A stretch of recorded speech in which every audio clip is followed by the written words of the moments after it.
Bonjour et bienvenue dans Yogasphère. Si vous ne me connaissez pas, mon nom c'est Natacha Arsenault et je fais partie de Yogasphère avec mon amie Hélène Garcia. Pourquoi on a voulu créer Yogasphère, moi et Hélène? C'est vraiment en grande partie pour aider les femmes de 45 ans et plus à être beaucoup mieux dans leur corps, à vraiment être mobile, être bien sur toutes les sphères, autant physique, émotionnelle, énergétique, spirituelle, nommez-les toutes. Nous, on avait le goût que les femmes de 45 ans et plus, on sait que ça amène certains défis, hein, la ménopause et tout, mais on avait envie de transmettre dans le fond, ce qu'on a appris de par nos formations, de par notre vécu, de vous le transmettre et de vous permettre de bien vivre cet âge-là et même les âges qui suivent. Hein? C'est pas juste pour les femmes de 45 ans à 55 ans, c'est pour les femmes qui vieillissent et qui veulent vieillir, mais vraiment en beauté, puis vraiment être bien dans leur corps. Ce mois-ci, on parle des chaînes myofasciales, mais il y a vraiment une chaîne maîtresse que je pourrais appeler la chaîne antérieure profonde. On l'appelle aussi la cape ou la ligne antérieure profonde, la lappe. Il y a eu une super vidéo que Hélène a pris le temps de vraiment parler de son rôle. C'est vraiment la chaîne maîtresse parce qu'elle se passe vraiment au centre du corps. On a eu envie de vous permettre de mettre l'accent sur cette chaîne-là en vous proposant des mouvements. Ici, ce n'est pas une séance de cours, ici, c'est plutôt une proposition de mouvement que vous pouvez faire par la suite à la maison. Disons, moi, je m'occupe d'une certaine partie, Hélène va s'occuper d'une autre partie. Ça veut dire qu'on va aller par petits morceaux, vous démontrer des mouvements pour aider cette chaîne-là à aller mieux. Quand cette chaîne-là, qui est au centre du corps, qui permet à la stabilité du corps, qui permet d'être plus fort au centre du corps, puis vraiment, elle est reliée très près des organes, elle est vraiment au cœur de vous-même, permet aux autres chaînes de mieux aller, toutes les autres structures du corps vont beaucoup mieux et se mobilisent mieux. Alors, allons-y, on va commencer ensemble par les pieds, hein, qui sont vraiment la base de cette chaîne-là. D'ailleurs, plutôt la partie des pieds qui en fait vraiment partie, c'est la plante des pieds, le dessous des pieds, les fléchisseurs des orteils, ce qui permet de fléchir les orteils. Premier mouvement que je vous propose, si vous n'avez pas vu dans nos petites taquineries qu'on se fait, moi et Hélène, on a deux fameuses Barbies, qui s'appelle Constance et Patience, ouais. Ça veut dire le premier mouvement, je l'ai appelé pied de Constance. Ça veut dire si vous avez envie, on va au sol ensemble. On va au sol. Alors, on va aller travailler cette fameuse plante de pied et aussi les fléchisseurs qui nous permettent de fléchir nos orteils avec pied de Constance. C'est-à-dire, je vous invite à avoir un beau dos droit et long. Si vous n'êtes pas capable d'avoir un beau dos droit et long sans appui, moi, je vous invite de mettre quelque chose sous les fesses, une couverture roulée, un bloc, un coussin, n'importe quoi qui vous permet d'avoir un dos long et droit. Mais vous pouvez aussi tout simplement vous mettre vos mains derrière, c'est bien parfait comme ça aussi. D'ailleurs, je vais le faire comme ça. On va amener... On va travailler nos pieds vraiment comme des pieds de Barbie, comme ma Barbie Constance. Je vais amener mes orteils vers moi, puis je vais apporter vraiment les orteils vers les os des tibias, vers mes cuisses. Ensuite, je vais fléchir seulement les orteils, en gardant vraiment les chevilles vraiment en dorsiflexion, qu'on appelle vraiment les chevilles ramenées vers soi. Ensuite, je vais fléchir les chevilles. Fléchir les chevilles, mes orteils restent fléchis. Je fléchis les pieds, les chevilles. Flexion des chevilles, flexion des orteils. Ensuite, je vais amener les orteils en extension. Hein? Je vais seulement ramener les orteils.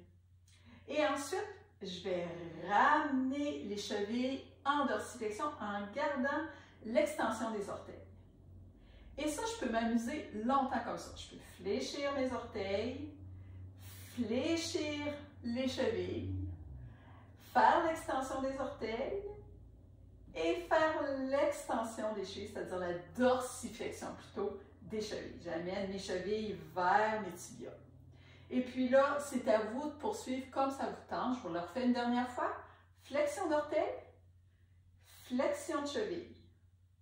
Je pourrais aussi m'amuser dans différentes directions. Je pourrais garder la flexion des orteils, faire une dorsiflexion. Hein? Là, ça fait des belles petites orteils fléchis avec la dorsiflexion des chevilles. Et ensuite, amener les orteils en extension.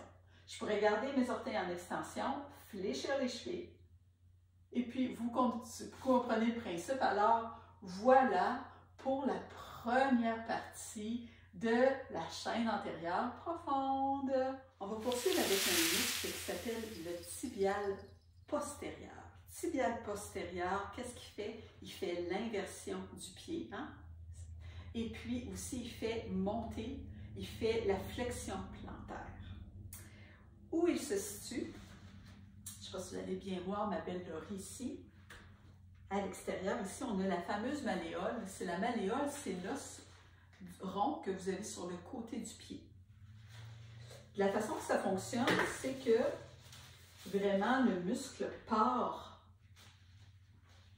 sous le pied. Sous le pied. Il passe derrière la malléole et il vient dans la loge tibiale et péronée. Il vient vraiment tout le long de la loge, comme ça, derrière. Et il vient s'attacher tout près du genou. Alors, on va exécuter cette fois-ci. Tantôt, j'avais les pieds de Constance, puis là, on va poursuivre avec les pieds de Patience. Je vais tasser ma belle Laurie. Pieds de Patience, vous pouvez prendre un mur et puis une petite balle ou quelque chose. Ça peut être n'importe quelle balle, ça peut être une chaussette roulée. Je vais venir vous montrer à quel endroit on va venir placer cette petite balle. Cette petite balle, vous allez venir la placer à l'intérieur. Vous avez la malléole interne. Tout à l'heure, je vous ai parlé de la externe, si vous voulez voir comme il faut, externe ici. Vous allez la placer à l'interne, mais juste derrière, entre les deux pieds. Ici, vous pouvez vous servir d'un mur, d'une chaise, tout ce que vous avez besoin. Moi, je peux me servir ici, je vais me tasser sur le côté. Je peux me servir de mon meuble ici. Je viens serrer, hein? Je viens serrer les balles. Je veux que mes pieds soient parallèles. Je veux que mes pieds soient bien placés. Je ne veux pas qu'ils soient ouverts en canard. Je veux que mon bassin, je ne veux pas que les fesses soient envoyées derrière. Je veux que mon bassin soit en posture neutre, c'est-à-dire légèrement, une légère rétroversion du bassin, vraiment légère, juste pour que tout soit bien aligné. Je vais vous montrer le côté. Sur le côté, vous allez mieux voir. Mes pieds sont bien droits.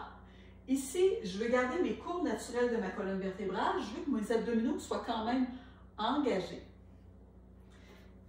Si je veux me servir de mon meuble ou du mur devant moi, mais vraiment, ce qu'on veut, c'est monter vraiment en verticalité. Je ne veux pas que mon corps aille vers l'avant quand je vais le monter. Je veux vraiment que mon corps aille vers le ciel. Ce que je fais, c'est que je pousse vers le ciel en montant sur mes orteils. Regardez, vous voyez, mes fesses s'en vont pas vers l'arrière, vraiment. Mes fesses j'ai une légère bascule, mes fesses sont engagées, mes ischio-jambiers sont engagés, hein, les muscles derrière les cuisses, hein, les muscles derrière les cuisses, et je monte vers en bas. Et je redescends en contrôle vers le sol. Je ramène les talons vers le sol. Donc, on y va, on monte le plus verticalement possible. Ça n'a pas besoin d'être rapide, même que c'est meilleur si vous faites ça pas trop vite. Et vous redescendez en contrôle. Soit vous allez lentement ou rapidement en montant. Vous pouvez aller plus rapidement en montant, mais c'est toujours super d'aller en contrôle. Là, j'ai manqué mon coup, mais d'aller en contrôle en descendant. C'est-à-dire, je monte, le plus haut possible, et je redescends en contrôle. Et voilà pour les pieds de Patience. Vous allez voir, ça travaille vraiment bien. Pas que la plante des pieds, vous allez voir les mollets, les ischio-jambiers, qui ne font pas nécessairement partie de la ligne antérieure profonde, la chaîne antérieure profonde, qui font partie de la ligne postérieure superficielle. C'est là qu'on voit que le mouvement, quand vous faites un mouvement, ça touche aussi d'autres chaînes. C'est la merveille des choses. Voilà pour mon fameux pied de patience. On va maintenant poursuivre avec un mouvement qui va inclure deux parties de la chaîne antérieure profonde, le plancher pelvien et les muscles adducteurs. Le plancher pelvien, je pense que je n'ai pas besoin de vous expliquer très longtemps à quel endroit ça se situe. C'est le Pyrénées, dans le fond. C'est ce qui se passe entre l'avant, hein, du pubis, et vraiment derrière, là, la porte arrière, comme on dit, la porte de l'anus. Tous les muscles sont là, qui partent aussi de chaque os de vos fesses, les ischions, hein, les deux os derrière vos fesses. Les os durs, quand les enfants s'assoient sur vous, là, ceux qui font mal, là, quand ils s'assoient sur vos cuisses, là, il y a des muscles qui partent de chaque ischion qui montent vers le centre et aussi de l'avant, hein, pour les femmes, le vagin, et pour les hommes, juste derrière le scrotum, jusqu'à l'anus. Il y a plein de muscles là qui font partie du périnée. Ça fait aussi partie de la chaîne antérieure profonde. Ensuite, je vais inclure un mouvement qui va inclure le plancher pelvien et aussi les muscles adducteurs, les muscles qui sont à l'intérieur de vos cuisses. Je vais prendre le temps de vous montrer vos adducteurs. Je veux vous montrer vos fameux adducteurs. Vous pouvez voir ici, là, qui viennent s'attacher vraiment. Ici, c'est l'os iliaque, hein? C'est vos hanches ici, hein? Vos os iliaques. Puis, ils viennent s'attacher vraiment à partir du pubis et vous voyez comment ils longent. Ils viennent s'attacher, ça c'est l'os de la cuisse, le fémur, viennent s'attacher à votre fémur et ils sont vraiment en cinq portions. Les adducteurs sont divisés en 5 faisceaux. Il y a même un faisceau qui traverse le genou. Ça veut dire que ça a un impact sur vos hanches et sur vos genoux. On va avoir besoin d'un bloc pour effectuer le mouvement. On va mettre le bloc entre les cuisses. C'est ça qui va nous servir à activer nos adducteurs. Les pieds sont parallèles, encore une fois, pas les pieds en canard. Légère bascule du bassin. On va bien sûr serrer le bloc pour activer les adducteurs. De quelle façon on va activer le plancher pelvien? C'est que je prends le temps d'inspirer. Et à l'expiration, il y a plusieurs façons de le faire, mais je vais vous donner 2 façons que moi j'aime bien imager. Vraiment, moi c'est par l'image que j'ai compris comment engager mon plancher pelvien, ou pour plusieurs personnes le périnée, c'est la même chose.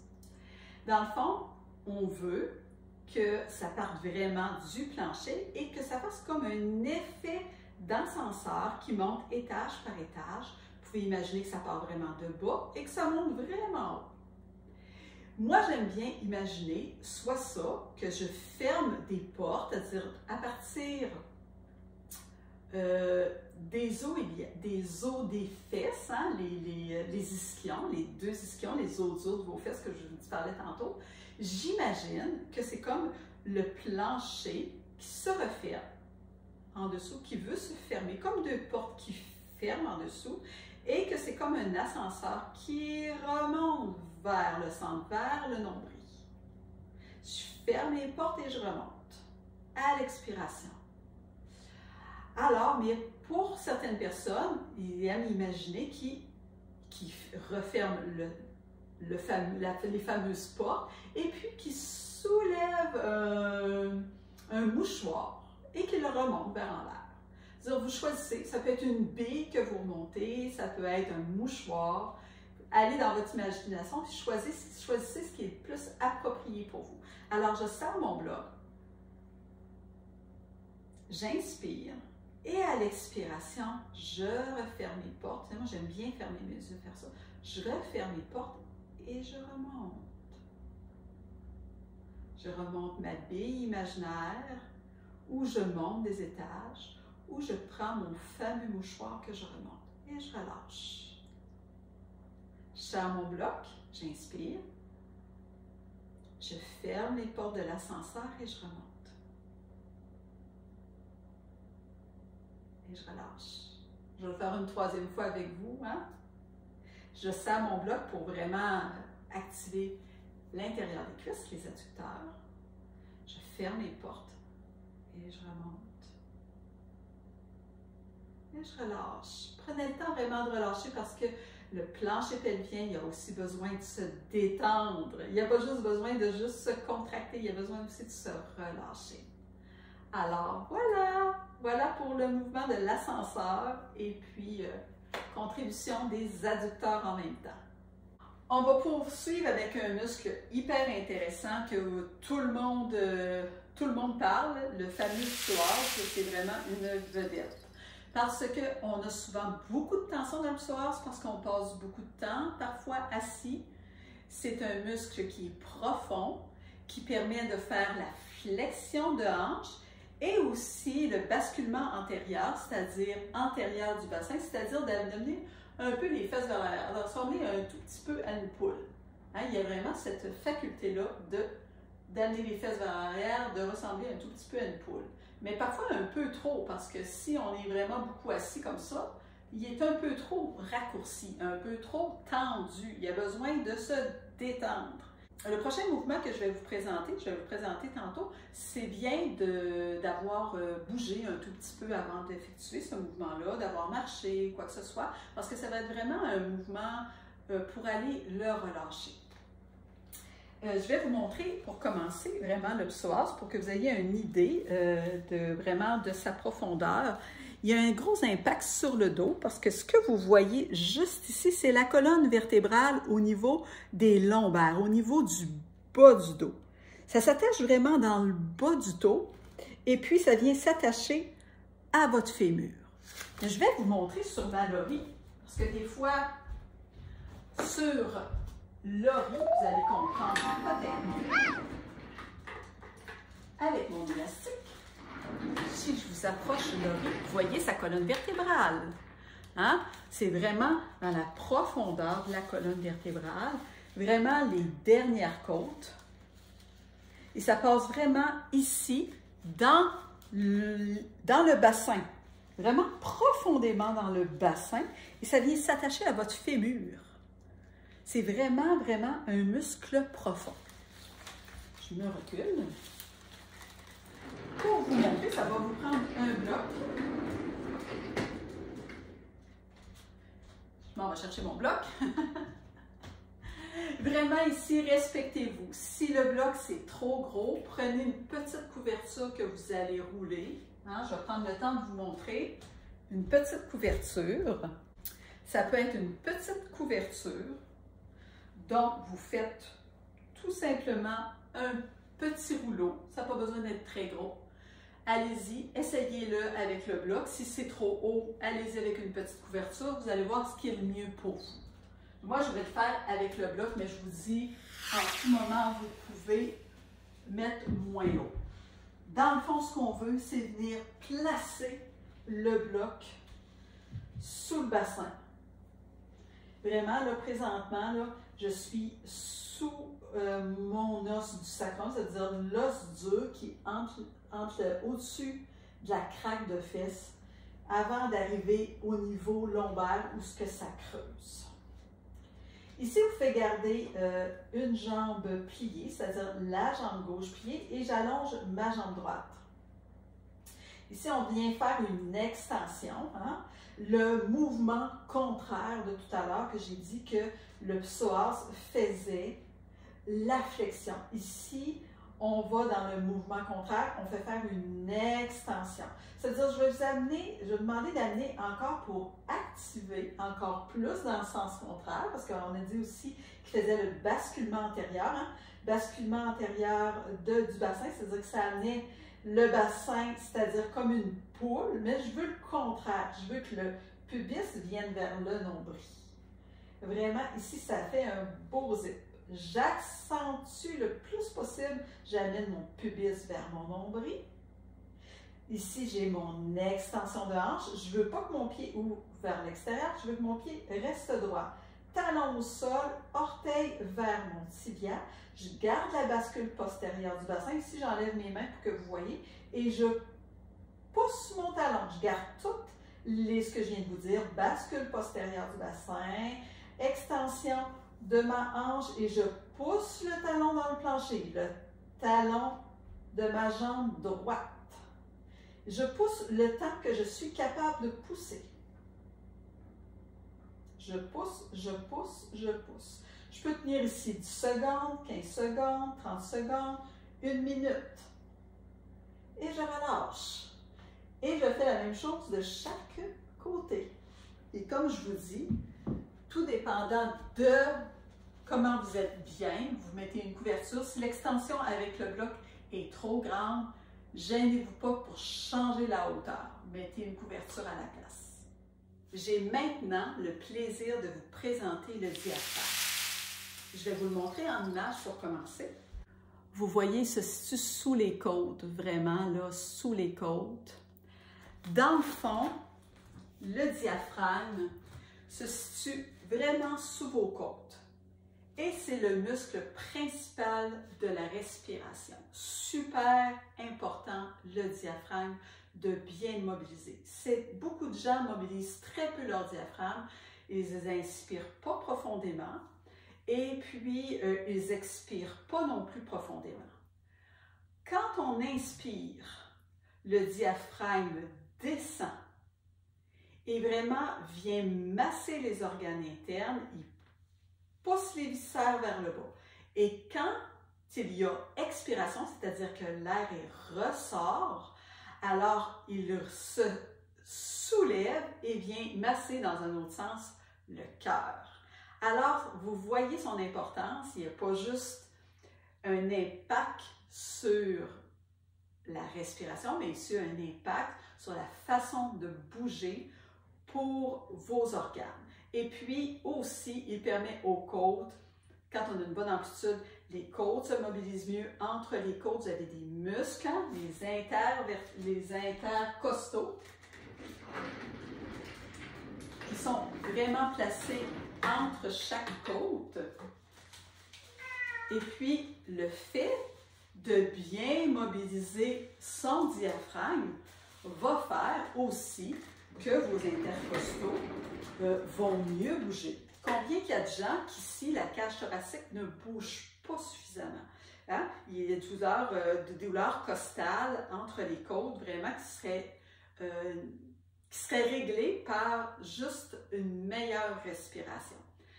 Aujourd'hui, ce que je vais vous montrer, c'est Uddiyana Bandha. Là, ce que vous entendez, c'est Violette. Violette, quand je fais des vidéos, elle aime bien. Je suis ici, Violette. Je suis ici. Vida, vida. Uddiyana Bandha, qu'est-ce que c'est? On l'appelle aussi la fausse inspiration.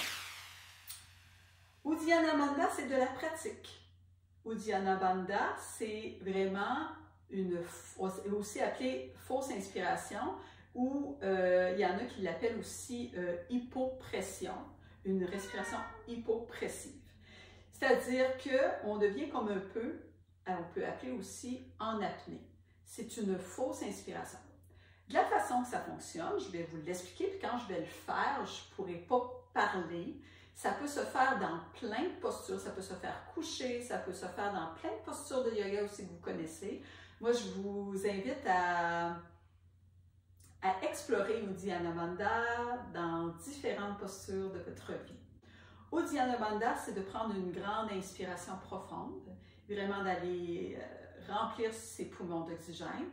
Un peu, moi je dis, pour rendre le système nerveux, qu'il se sente en sécurité dans le fond, parce que pour lui donner plus d'oxygène, ça va lui permettre, vous allez voir tout à l'heure, de rester un tout petit peu en apnée. Ensuite, de tout expirer ce que je suis capable d'expirer, vraiment de ressortir tout. Et en faisant un stop sur la respiration, en prenant pas de respiration, en inspirant pas, en expirant pas, d'aller chercher une fausse inspiration. C'est-à-dire, je vais aller chercher une fausse inspiration, je vais faire assemblant de respirer, de prendre de l'air. C'est-à-dire, je vais faire assemblant en faisant le mouvement avec ma cage thoracique de prendre une inspiration, mais il n'y a pas d'air qui rentre. Et automatiquement, il va y avoir une succion, une remontée du diaphragme vers le haut et ça fait excessivement du bien. Ça donne de l'énergie, mais ça fait aussi, ça fait mobiliser le diaphragme, ça lui permet de retrouver sa pleine grandeur, j'aime dire, sa pleine grandeur, d'être capable de vraiment se déployer. Au début, ça peut être difficile si votre diaphragme n'est pas habitué de bouger. Mais c'est aussi, vous avez vu sa situation, je pointe ma belle Laurie qui est ici, sa situation sur les lombaires. Le fait de le faire mobiliser comme ça a vraiment un impact sur le bas du dos. Ça veut dire si vous avez des tensions dans le dos, ça peut vraiment beaucoup vous aider. Alors moi, je vais vous faire un Uddiyana Bandha sans trop me montrer, parce que c'est comme ça. J'en avais fait un privé auparavant que j'ai distribué à des gens. Et là, vraiment, je voulais expliquer, puis je vous invite à l'explorer. C'est-à-dire, je vais faire un Uddiyana Bandha, je ne vais plus vous parler, et puis si vous voulez, on en refera un deuxième ensemble.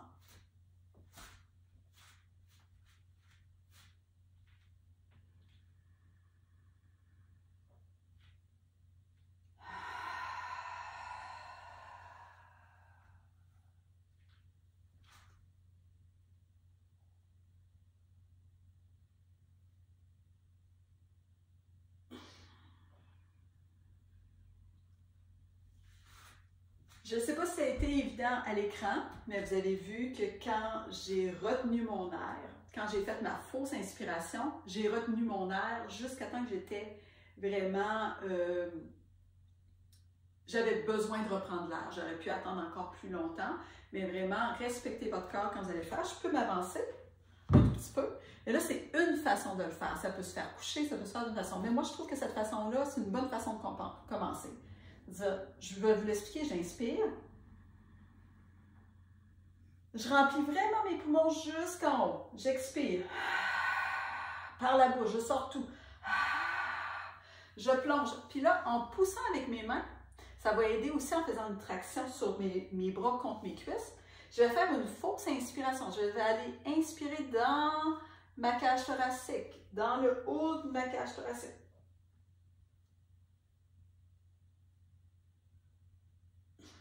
Et je retiens l'air. J'ai réussi à le faire un peu, même en vous parlant, j'ai réussi à le faire un tout petit peu. Mais je vais vous en faire un vrai.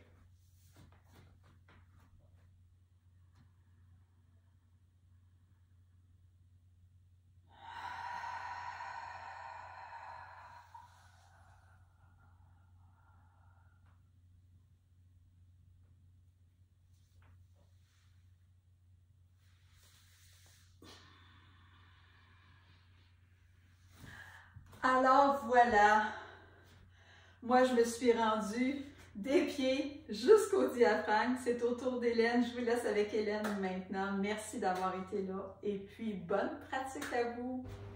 Bonjour, c'est Hélène Garcia. Je vous propose de continuer avec moi cette exploration de la chaîne antérieure profonde et surtout de quelle manière on peut en toute autonomie prendre en charge notre chaîne antérieure profonde. On va continuer au niveau du médiastin. Le médiastin, c'est la région entre le cœur et le poumon. Et le médiastin est relié à notre diaphragme, notre muscle respirateur principal de notre chaîne antérieure profonde, et également est relié à notre cœur et à notre poumon. Donc, le diaphragme est lié au cœur et au poumon, reliés par la chaîne antérieure profonde. Ils sont empaquetés dans les tissus de la chaîne antérieure profonde tous. Pour agir sur ces trois éléments-là, notre diaphragme, notre cœur et nos poumons, je vais vous proposer un exercice que j'ai appelé le parapluie. Pour cet exercice, vous allez avoir besoin de votre ballon, d'un bloc, très certainement de yoga, d'un sol solide, toute votre bonne volonté. Je vous fais la démonstration. Vous pouvez vous allonger en plaçant avant votre ballon entre vos deux omoplates et vous coucher sur le ballon. C'est là que vous pouvez utiliser votre bloc pour le placer sous la tête. Juste que vous soyez confortable. Moi, vous voyez, je le fais. J'ai une toute petite extension de mon tronc, c'est-à-dire que le tronc est tout petit peu ouvert vers l'extérieur, vers l'arrière, pardon, ça fait du bien. Mon bassin également, le bassin, il fait une antéversion, il bascule un peu vers l'avant. Tout ça, c'est bien, c'est correct. Vous pouvez poser vos mains sur le ventre et simplement, comme ça, respirer. Vous faites des inspirations sur 5, des expirations sur un compte de 5. Ça s'appelle également la cohérence cardiaque. Et ça pendant 5 minutes. Là, j'ai juste rajouté le ballon derrière. Alors, pourquoi je l'ai appelé le parapluie? Parce que vous allez imaginer que votre cage thoracique est comme un parapluie qui va s'ouvrir vers l'avant, certes, mais aussi sur les côtés, mais aussi vers l'arrière. Et donc, à l'inspiration, sur 5, vous ouvrez et le ballon fait un feedback, un retour pour que vous puissiez continuer, vous poussez, vous ouvrez votre parapluie, vous poussez sur votre ballon à l'inspiration. Et à l'expiration, vous soufflez avec votre nez toujours.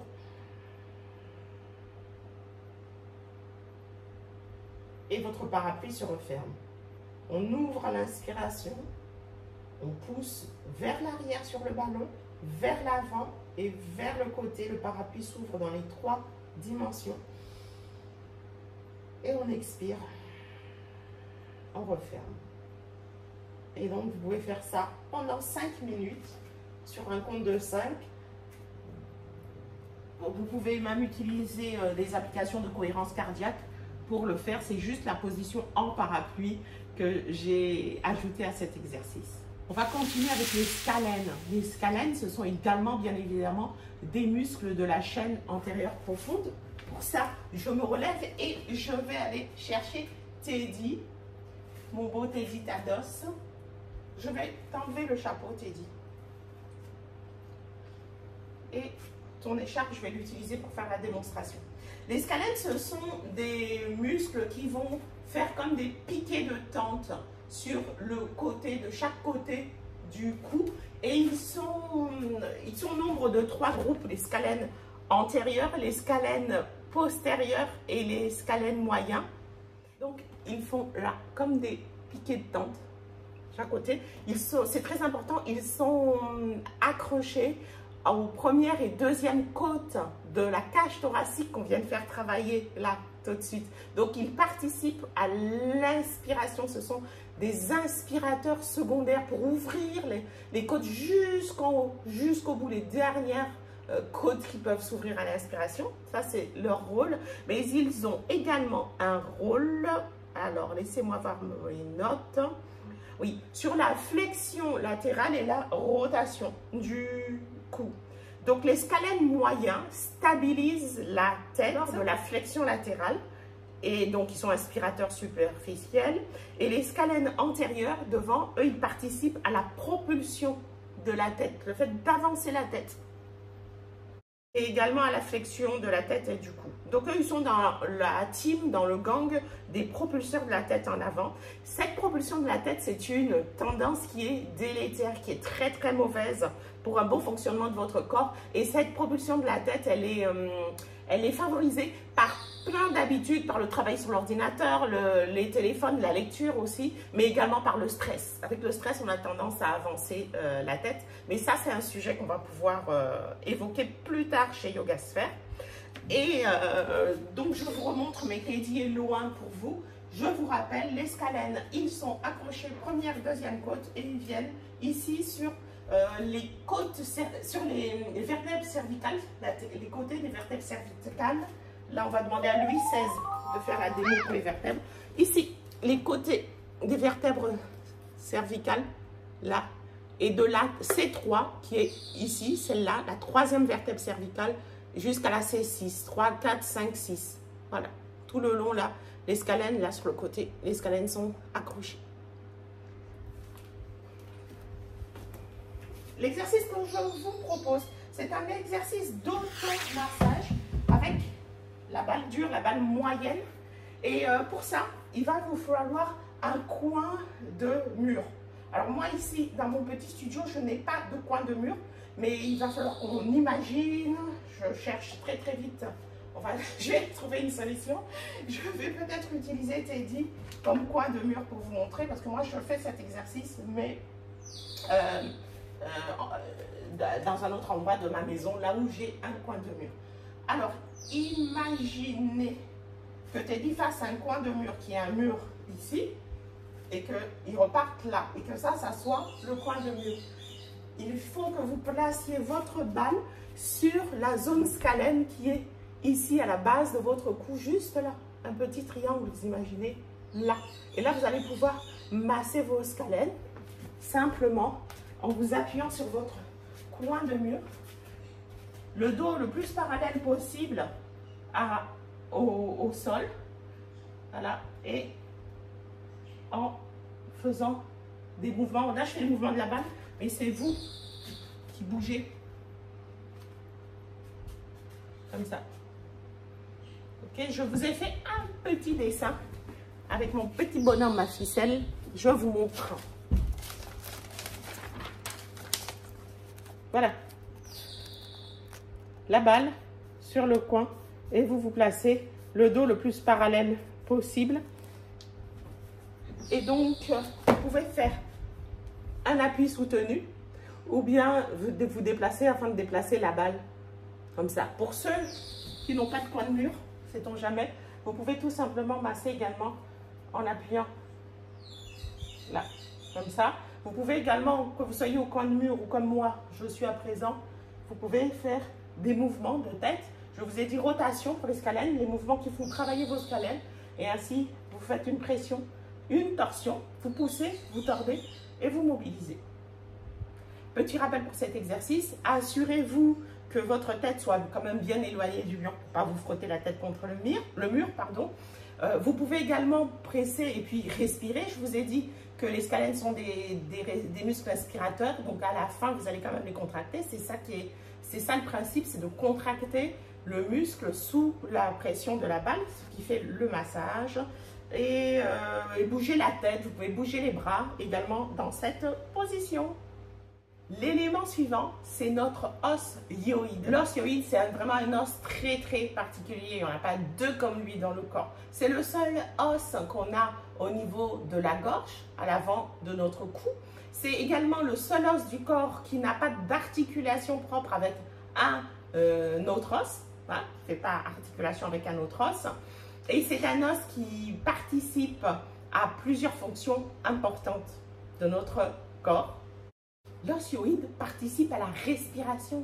Je vous ai dit dans la première vidéo, on respire avec notre chaîne antérieure profonde. Vous voyez que depuis tout à l'heure, on a tous les éléments qui nous permettent de respirer, qui font partie de la chaîne antérieure profonde. Donc l'os hyoïde aussi, il participe à la respiration. Il participe à la respiration en contribuant au mouvement des muscles du cou, qui ajuste la position du larynx lors de la respiration. L'os hyoïde participe également à la phonation, à la production de son, et il a également un rôle majeur dans la déglutition.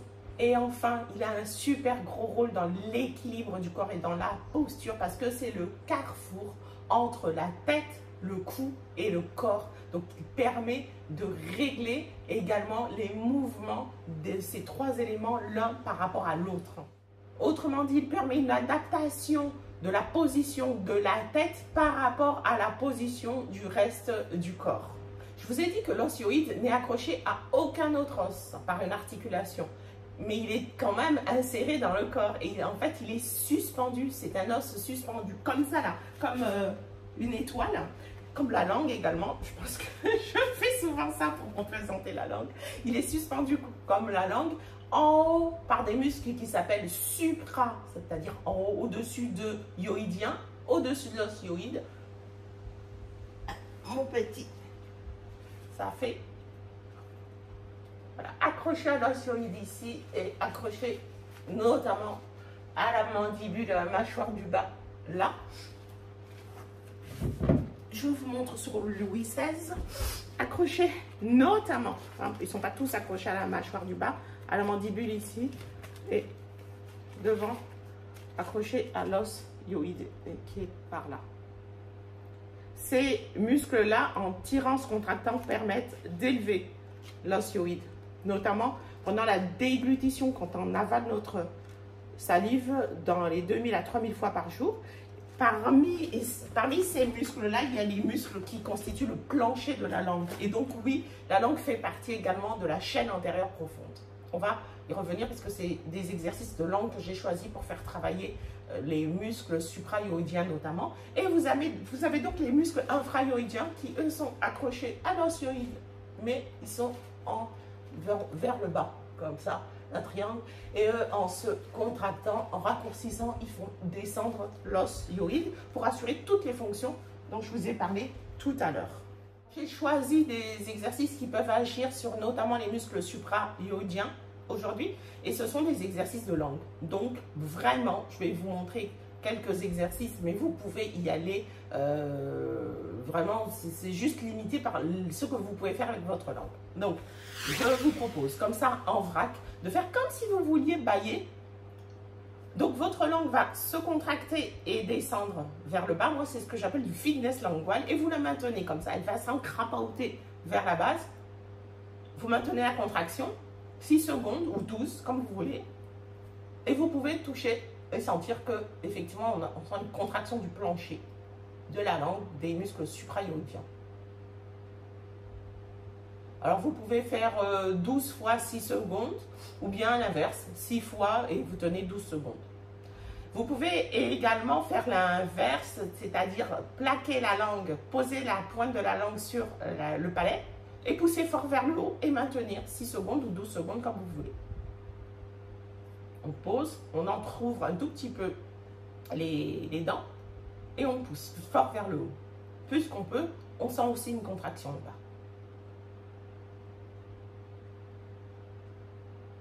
Okay. Vous pouvez tirer la langue, vous pouvez vous aider avec les doigts, ouvrir et tirer la langue et essayer de la tirer en essayant de la garder la plus plate possible. Au début, c'est pas facile, mais non, la langue, c'est comme tous les muscles du corps. Hein. Bon, c'est pas un muscle, c'est 17 muscles, il me semble, la langue, mais ça se renforce aussi. Donc, vous essayez de la maintenir tout droite, c'est la planche de surf. Vous pouvez également tirer la langue et essayer de la une fois qu'elle est tirée, de la réduire sur le côté pour faire la langue de vipère. En essayant de ne pas la creuser comme moi. Ah. Vous voyez, la rapatissez, toujours le même style de truc, 6 secondes ou 12 secondes, c'est vous qui voyez. Vous pouvez faire le pendule. Hein. Ça vous permet également d'agir sur vos ATM, ici, les articulations temporomandibulaires, et soulager. Voilà, donc n'hésitez pas pendant votre journée à vous mettre des mouvements de langue comme ça, devant votre boss ou pas devant le boss. Moi, je le fais, ça fait partie de mes routines, des mouvements avec ma langue pour la renforcer, parce que la majorité d'entre nous, on a la langue qui est paresseuse. On va continuer avec des muscles, toujours de la chaîne antérieure profonde. Ce sont les muscles longs du cou et longs de la tête. Ces muscles, comme leur nom l'indique, sont tout le long du cou, ici, en avant de la colonne vertébrale, de vertèbre en vertèbre, vraiment situés sur la face antérieure et profonde, parce qu'ils sont vraiment, c'est les muscles les plus profonds du cou. Et ces muscles-là, ils vont assurer un rôle de flexion latérale, sur la tête, sur le côté, de rotation, de flexion, mais surtout de stabilisation. Hein, de rotation, de flexion, pardon, je ne l'ai pas montré, mais surtout de stabilisation. Je ne trouve jamais ce mot. Ils érigent le cou et le stabilisent. ils sont pas là, c'est des muscles de la chaîne antérieure profonde, ils sont pas là pour le mouvement, alors ils peuvent le créer, participer, mais ils sont surtout là pour la stabilisation du cou. Et ces muscles sont méconnus et il est très intéressant d'aller les faire travailler. Pour les faire travailler, je vais malheureusement devoir retirer mon chapeau. Je vais le mettre sur la tête de Louis XVI. Et je vais vous inviter à prendre un poids. Alors faites attention, le poids, ça peut aller de 500 grammes, ça peut être un pack de riz ou de lentilles, 1 kg, 2 kg, vous voyez. Moi, je prends mon petit kettlebell de 4 kg, mais c'est parce que j'ai l'habitude. Donc, ne faites pas comme moi. Je vous invite à vous mettre assis, le dos bien droit, c'est-à-dire que vous respectez les courbes naturelles de votre colonne vertébrale. Vous vous assurez que votre bassin ne va pas verser vers l'avant. Vous vous rappelez le bol rempli de planteurs. Hein? Il va pas, vous avez envie de garder votre planteur pour la fin de la séance, pour boire hein, allègrement. Donc, pour ceux qui ne savent pas ce que c'est qu'un planteur, renseignez-vous. Donc, vous ne voulez pas verser le planteur vers l'avant ni vers l'arrière. Vous ne voulez pas le perdre. Vous gardez votre bol, votre bassin bien droit. OK? Et vous posez votre poids sur la tête. Et vous allez faire l'exercice qui est l'exercice du cou de girafe.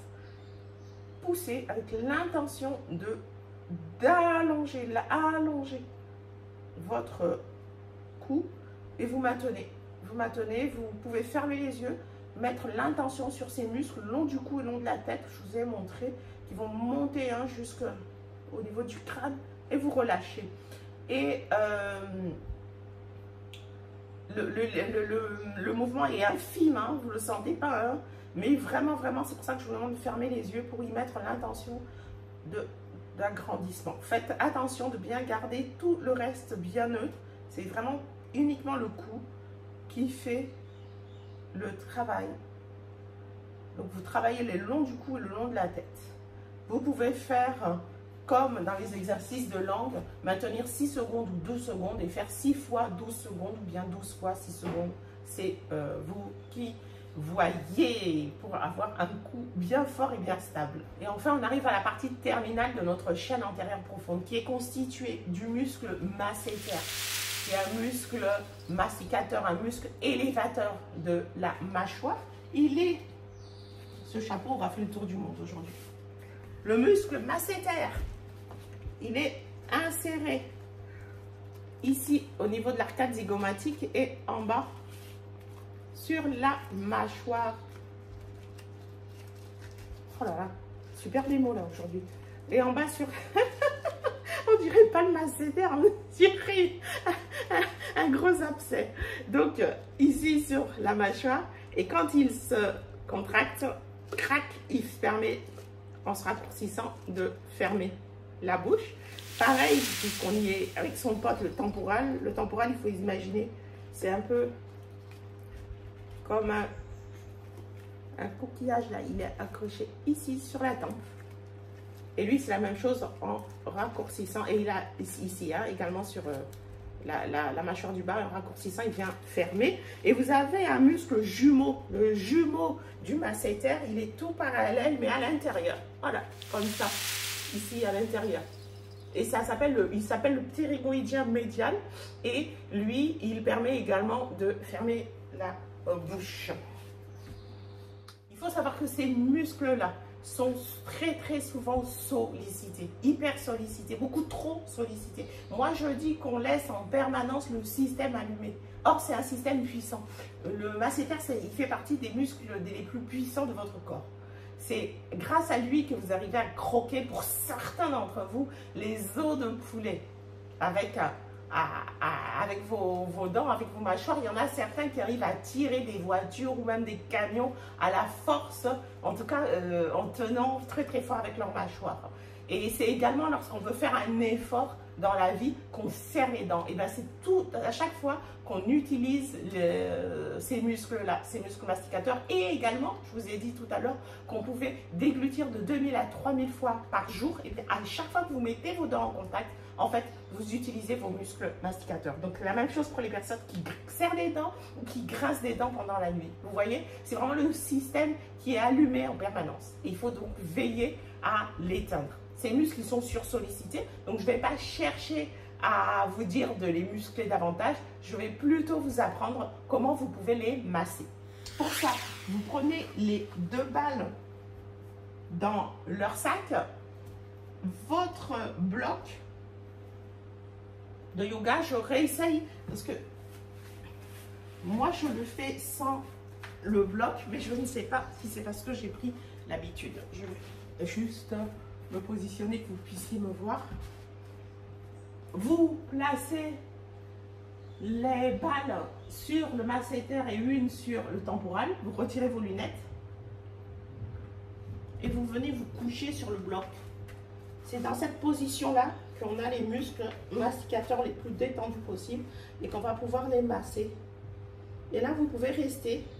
Donc, je confirme, bien le bloc, c'est mieux. Vous pouvez rester en pression soutenue, c'est-à-dire immobile, en appuyant simplement. Ou bien vous pouvez aller rouler d'avant en arrière. Ça s'appelle un massage croisé.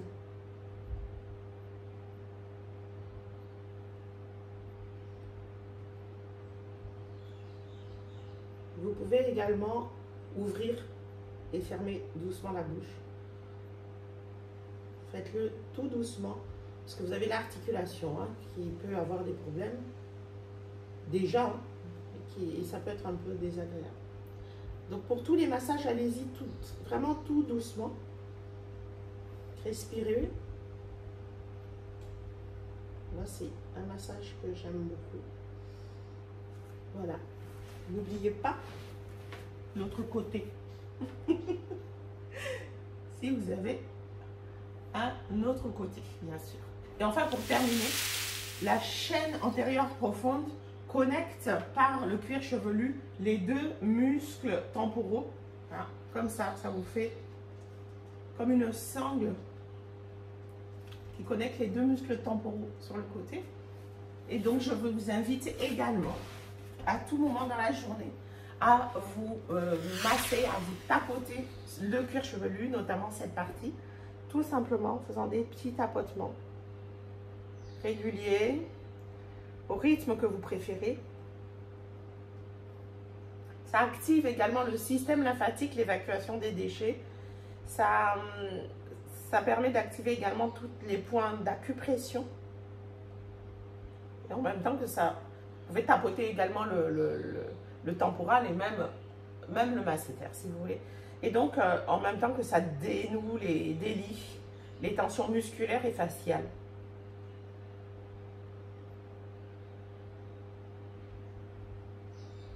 J'arrive pas à m'arrêter. Spéciale dédicace à ma coiffeuse qui me fait ça.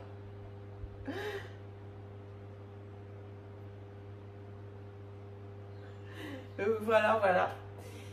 Avec Natacha, notre intention avec cette vidéo, c'était donc de vous proposer quelle pouvait être la conduite à tenir par rapport à votre chaîne antérieure profonde, comment vous pouviez agir dessus. Alors là, c'est vraiment du point de vue mécanique, comment on peut agir dessus. Et cette idée nous a été donnée par France, ma voisine. C'est la question qu'elle nous avait posée. Donc, je te remercie, ma France chérie, de m'avoir posé cette question. Et voilà, la vidéo, elle est une petite dédicace spéciale pour toi. Je vous remercie tous de votre attention. Encore une fois, un énorme merci de nous suivre, Natacha et moi, dans notre passion, dans cette exploration de nos corps avec S, de nos sphères avec S, de nos vies. Je vous remercie de tout cœur d'être là. Namasté.